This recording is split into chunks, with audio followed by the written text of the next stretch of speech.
Hey folks, I have a really nice tenor to show you today. It's number 937. It's my last instrument for October. The whole body is Myrtle. And this is some Myrtle I got from my friend Jason Bowerman, a luthier in Bend. And these pieces are just too small for guitars, so he traded some to me to make ukes. And this kind of like feathery, wispy Myrtle, I rarely find it. It's really beautiful. And it's even got some of the evidence of the little bugs that lived in the tree, which I think is fun. I bound it in Myrtle as well. It's got a pistachio fretboard and head plate that match the same vibe, and then Porterford cedar and walnut for the neck. So this is all wood from the Northwest.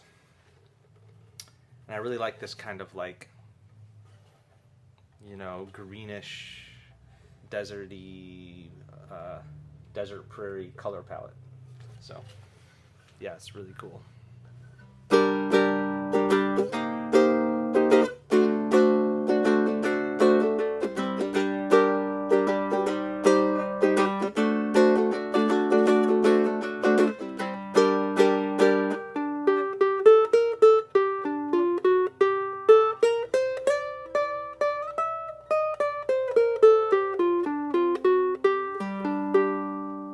Got a low G, geared tuners, bone nut and saddle.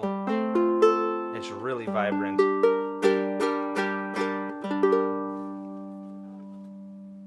There we go, 937. Cheers.